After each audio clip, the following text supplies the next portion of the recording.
اور جناب وہ سوئے رہے، ان کو نہیں پتہ چلا۔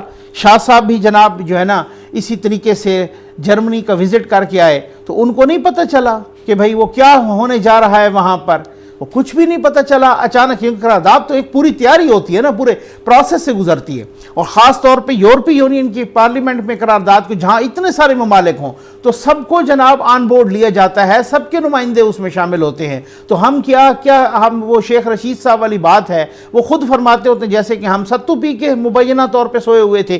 اچھا آگے چلتے ہیں جناب۔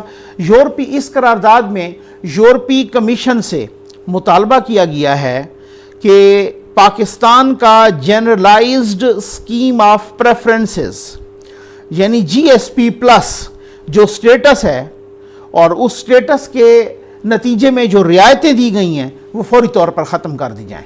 اب میں سمجھاتا ہوں اپنے نوجوانوں کو، اپنے طالب علموں کو کہ یہ جی ایس پی سٹیٹس کب ملا، یہ ہے کیا۔ بھائی یہ درجہ ملا 2014 میں نون لیگ کی گورنمنٹ نے۔ اب آپ کو پتہ چلے گا کہ یہ درجہ کتنا اہمیت کا حامل ہے۔ جی ہاں، جن کو آپ چور کہتے ہیں انہی چوروں نے تو یہ درجہ دلوایا ہے پاکستان کو جی ایس پی پلس کا، ٹھیک ہے نا۔ اور جو بڑے حاجی پاک نمازی اور جو صاف شفاف آئے ہیں انہوں نے یہ کمال کر دکھایا ہے کہ اب ذرا حالات دیکھیں۔ پاکستان اور یورپی یونین کے ملکوں میں تجارت میں اب اس کے فائدے کیا ہیں، یعنی کہ جی ایس پی پلس کے کیا فائدے۔ یہ نون لیگ کے دور میں 2014 سے شروع ہوا، اور جناب پاکستان اور یورپی یونین کے ملکوں میں تجارت میں 64% اضافہ ہوا، ٹھیک ہے۔ اب آپ اندازہ کر لیجئے، ذرا اندازہ کر لیجئے کہ پاکستان کے اقتصادی سروے 2019-20 کے مطابق یورپی یونین پاکستانی برآمدات کی سب سے بڑی منڈی ہے، پاکستانی ایکسپورٹس کی سب سے بڑی منڈی ہے۔ ذرا تھوڑا سا اندازہ کیجئے گا، یہ میں آپ کو نا بہت تفصیل کے ساتھ بتاؤں گا۔ اب جی ایس پی پلس کی وجہ سے پاکستانی مصنوعات یورپی یونین کے 27 ملکوں میں بغیر کسی ڈیوٹی کے جاتی ہیں، یعنی ٹیکس فری جاتی ہیں بغیر کسی یہ صرف اور صرف آپ کو جو جی ایس پی پلس کا جو درجہ ملا ہے نا، یہ جو چوروں نے دلوایا ہے، جن کو آپ چور کہتے ہیں انہوں نے تو دلوایا تھا۔ اب جی ایس پی پلس کا جو درجہ دیا، 27 ملکوں میں پاکستان کی مصنوعات بغیر ڈیوٹی کے جا رہی ہیں، ڈیوٹی فری جا رہی ہیں، ٹیکس نہیں لگ رہا۔ جی ایس پی پلس کی وجہ سے پاکستان کی برآمدات میں کئی 100 کروڑ کا اضافہ ہوا ہے۔ اچھا یورپی یونین کو پاکستان، اب یہ ایک حیران کن بات ہے، اب آپ سن کے حیران رہ جائیں گے کہ یورپی یونین کو پاکستان امریکہ معاف کیجیے گا، امریکہ سے دگنا مال فروخت کرتا ہے۔ یہ آپ اندازہ کیجیے یورپی یونین کو کتنا مال فروخت کرتا ہے، امریکہ سے بھی دگنا، اور چین کے مقابلے میں 3 گنا۔ اب یورپی، اس کا مطلب یہ ہے کہ جتنا امریکہ کو فروخت کرتا ہے اس سے بھی دگنا، اور چین کے مقابلے میں 3 گنا یورپی یونین کو وہ فروخت کرتا ہے۔ اب سب سے زیادہ ٹیکسٹائل کی مصنوعات ہیں، یہ تقریباً ہے 76%۔ یہ کپڑا وغیرہ جو پاکستان کا بن کے جاتا ہے نا ٹیکسٹائل کا، وہ 76% ہے، جس کا وزیر اعظم صاحب نے ذکر بھی فرمایا کہ اگر ہم فرانس کے سفیر کو نکالتے ہیں تو پھر کیا ہوا، پھر ہمارے لیے بہت بڑی پرابلم ہوگی، اور سب سے بڑی جو ہماری ٹیکسٹائل کی انڈسٹری ہے وہ بیٹھ جائے گی، کیونکہ 76% پاکستان میں سے یہ ٹیکسٹائل جاتا ہے، کپڑا وغیرہ جاتا ہے، وہ یورپی یونین کو جاتا ہے سب سے۔ اب آپ اندازہ کیجئے۔ اچھا اس کے بعد مطالبہ کیا کیا گیا، کس چیز کا ذکر کیا گیا اس قرارداد میں کیا مطالبہ کیا گیا؟ قرارداد میں مطالبہ کیا گیا ہے کہ توہین رسالت کے قانون کی دفعات 295 سی اور بی کو ختم کر دیا جائے۔ یہ قرارداد میں مطالبہ کیا ہے یورپی یونین کی جو پارلیمنٹ کی قرارداد ہے، ٹھیک۔ اس کے بعد یہ مطالبہ بھی کیا گیا کہ انسداد دہشت گردی کے 1997 کے قانون میں ترمیم کا مطالبہ کیا گیا ہے، ٹھیک ہے۔ وہ اس کی وجہ یہ ہے کہ وہ کہتے ہیں کہ جناب آپ دہشت گردی کے تحت اقلیتوں کے خلاف یہ دفعات لگاتے ہیں، جس کی وجہ سے ان کی ضمانت نہیں ہو پاتی اور وہ بریت میں ان کو بڑی پرابلم ہوتی ہے، یہ ان کے مطابق۔ اچھا اب اسی طرح سے یہ بھی ذکر کیا گیا ہے سزائے موت کے بھی کم کرنے میں، اور ابھی جو پاکستان کی سپریم کورٹ نے جو ذہنی معذوروں کے لیے جو اپنا سزائے موت کی سزا کو ختم کیا ہے اس کو سراہ بھی کیا ہے، اس کی تعریف بھی کی گئی ہے، TLP کا ذکر خصوصی طور پہ کیا گیا ہے، تحریک لبیک پاکستان کا، کالعدم تحریک لبیک پاکستان کا ذکر خاص طور پہ کیا گیا ہے، اور جو فرانس کے سفیر کو ملک بدر کرنے کے لیے جو قرارداد پیش کی گئی تھی صرف، یعنی اس پہ بحث بھی نہیں ہوئی، اس پیش کی گئی قرارداد کا بھی ذکر کیا گیا ہے۔ یہ سر آپ تھوڑا سا آپ رکیے گا، اس میں بہت گہرے نکات ہیں، ٹھیک ہے نا۔ اچھا، حکومت نے اس کو ظاہر ریجیکٹ کر دیا ہے۔ اچھا، اس میں کوئی یہ حکومت نہیں، کوئی بھی حکومت ہوتی وہ نہیں کر سکتی تھی ایسا، کوئی بھی حکومت، بھلے وہ میں کہتا ہوں ڈکٹیٹر بھی ہوتا، وہ ان دفعات کو یعنی توہین رسالت کے قانون کے دفعات 295C اور B کو ختم نہیں کر سکتا تھا۔ ہر ایک ملک کی اپنی گراؤنڈ ریالٹیز ہوتی ہیں، اپنے زمینی حقائق ہوتے ہیں، ہر ایک ملک کی اپنی مجبوریاں ہوتی ہیں، اس مجبوریوں کے پیچھے کیا ہوتا ہے وہ ایک that is a separate debate, وہ ایک الگ بات ہے، لیکن یہ حکومت نہیں کر سکتی اور کوئی حکومت بھی نہ کر سکتی، ایسا سوال ہی پیدا نہیں ہوتا۔ یہ حکومت تو ویسی ہی انتہائی کمزور ہے، کیونکہ جو معاشی حساب سے بھی بہت ہی ویک فوٹنگ پہ ہے، جو کہ اقتصادی حساب سے، جو کہ ایک اپنی پولیٹیکل حساب سے، ہر حساب سے، اور اس کا میں سمجھتا ہوں کہ قصور یہ ہے کہ اس نے قرارداد کو نہیں روکا۔ اس نے جناب ابھی جو بات ہوئی ان کے ساتھ فرانس کے جب معاہدہ کر رہے تھے کہ جی فرانس کے سفیر کو ملک بدر، تو کم از کم اس دانشور حکومت کو یہ بھی پتہ نہیں چلا کہ اس کے کانسیکوینسز کیا ہوں گے، اور پھر وہ کانسیکوینسز ملک کے اندر بھی بھگتنا پڑے، پولیس والے بھی زخمی ہوئے، باقی شہری بھی زخمی ہوئے، پولیس والے چلے بھی گئے بیچارے، باقی بھی گئے، تو اب افراتفری بھی ہوئی، انتشار بھی پھیلا، ملک بھی بدنام ہوا، اور پھر صرف اور صرف یہ ہے کہ ان کے ساتھ خیر سے معاہدہ بھی کر لیا۔ ابھی شاہ محمود قریشی صاحب جرمنی گئے، میں حیران ہوں وہ جرمنی کیا کر رہے تھے، سیر کرنے گئے تھے، ان کو نہیں پتا تھا کہ یہ قرارداد آ رہی ہے اور اس قرارداد کو روکنا ہے۔ اب اس بات یہ ہے کہ اب ایسا کیوں ہوا، یہ سب سے وہ پیوٹل پوائنٹ ہے میری سارے تبصرے کا، تجزیے کا، کہ ایسا ہوا کیوں۔ بھائی یہ آپ خود سوال کریں نا، اور یہ تو محاسبہ کریں، اپنا محاسبہ کریں، بات یہ ہے اپنے گھر کی صفائی کریں، اور بات یہ ہے کہ ان کا محاسبہ کریں۔ میں معذرت کے ساتھ کہوں گا کہ جو پیسے بانٹتے رہے، ٹھیک ہے نا، آپ ان کا محاسبہ کریں کہ جو ایسے عناصر کو پالتے رہے، بھائی مختلف ہے نا، میں کسی ایک کا نام نہیں لے رہا، اور کسی بھی قسم کے نہ کوئی مسلک نہ کوئی سب، بلا تفریق جو سب کو پالتے رہے اس طریقے سے۔ بات وہی ہے نا کہ جن سانپوں کو پالا وہ سانپ کاٹنے لگے ہیں، آج پاکستان کی بدنامی ہونے لگی اور بہت سارا مسائل پیدا ہو گئے ہیں، اب آپ بھگتو۔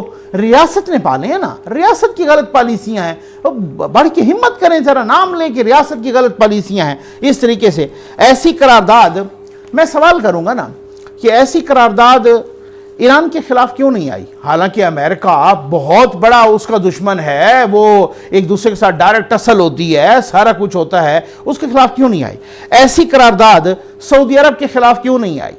ہم ان سے بڑے ٹھیکیدار ہیں، یہ بات ہے نا، ہمارے خلاف کیوں آئی ہے ایسی قرارداد؟ کیا ہم نے اس کے بعد سوال کریں گے، اپنے آپ سے پوچھئے، اپنے آپ سے سوال کیجئے کہ کیا، میں یہ نہیں کہہ رہا کہ 295C یا B یہ الگ بحث ہے، یہ بحث کرنا میرا بنتا ہی نہیں ہے، ٹھیک ہو گیا نا، کہ یہ فلاں ہے، یہ ٹھیک ہے، یہ غلط ہے، پارلیمان نے کیا، جس نے کیا، جو کسان۔ میں صرف یہ ایک سوال پوچھنا چاہ رہا ہوں انتہائی ادب کے دائرے میں یہ پوچھنا چاہ رہا ہوں کہ کیا اب تک ہم نے 295C اور B کا منصفانہ استعمال کیا ہے؟ کیا ہم نے واقعی انہی کو پکڑا کہ جنہوں نے توہین کی تھی؟ کیا ہم نے واقعی انہی کو پکڑا یا انہی کو جیل میں ڈالا یا انہی کے خلاف احتجاج کیا یا اس طریقے سے جو ہے نا، ہم نے نبی رحمت کے نام پر گھر جلا دیے، ہم نے نبی رحمت کے نام پر، ہم نے رحمت للعالمین صلی اللہ علیہ وآلہ وسلم کے نام پر گاؤں جلا دیے۔ کیا یہ واقعی انہی کو سزا دی گئی جنہوں نے اس طرح سے کوئی توہین کی تھی؟ یا یہاں پر تو ایسا بھی ہے نا، یہاں پر تو واقعات ہیں اور یہاں پر تو اس طرح کے ثبوت ہیں کہ پیسوں کی لڑائی ہوئی تو کسی پر توہین رسالت کا الزام لگا دیا، کسی پر ویسے ہی کوئی لڑائی ہو گئی کھیت میں ادھر ادھر تو توہین رسالت کا الزام لگا۔ تو بات یہ ہے کہ کیا ہم اپنے آپ سے پوچھیں کہ کیا ہم نے اب تک 295C اور B کا صحیح استعمال کیا؟ آپ یقین کیجئے میں پورے وثوق سے کہہ رہا ہوں کہ اگر صحیح ہم نے اس کا استعمال کیا ہوتا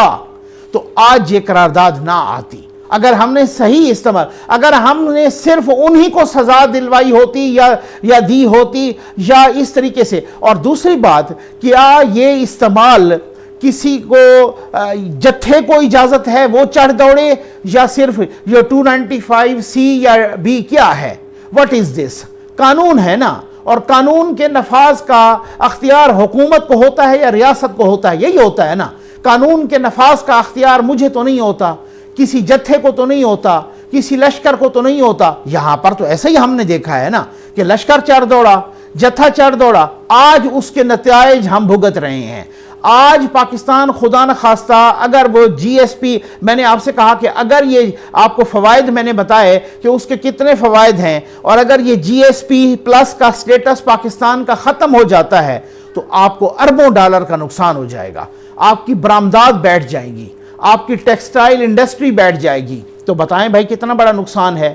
تو اب کیا خیال ہے کہ آپ کریں؟ میں نے آپ سے کہا نا بھائی، سعودی عرب ہے جہاں پہ حرمین شریفین ہے، جہاں پہ کعبۃ اللہ ہے، جہاں پر رسول مقبول صلی اللہ علیہ وآلہ وسلم کا روضہ ہے، جہاں مسجد الحرام ہے، جہاں پہ مسجد نبوی ہے، جہاں پہ ہمارے اس طرح سے متبرکات ہیں. اب آپ خود دیکھیں، اسی طرح سے باقی جگہیں دیکھ لیں. تو کیا ہم ان سے بہت بڑے ٹھیکیدار آ گئے ہیں اسلام کے؟ یہ مسلمان، میں معذرت کے ساتھ کہوں گا، بہت بڑے مسلمان ان سے آ گئے ہیں جو ہمارے خلاف ہو گئی، ان کے خلاف کیوں نہیں آئی؟ ایک بات. دوسری بات یہ ہے کہ کیا اس طریقے سے جب کوئی ایسا سلسلہ ہوتا ہے تو ظاہر ہے یہ تو بات ٹھیک ہے، یہ تو خان صاحب بھی بات ٹھیک کرتے ہیں، کپتان صاحب کے جذبات تو بہت ٹھیس پہنچتی ہے.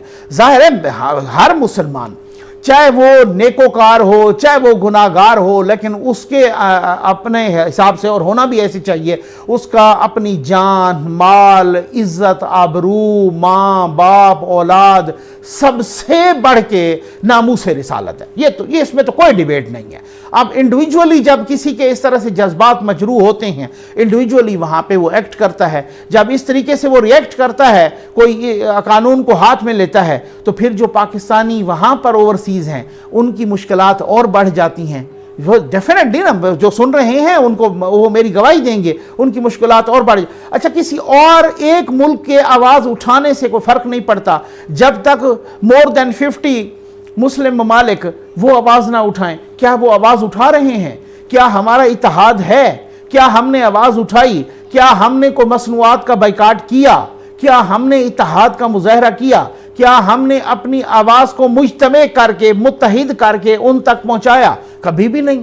ہم منقسم ہیں، منقسم، اور اس طریقے سے جو تقسیم شدہ قوم ہوتی ہے یا امت ہوتی ہے.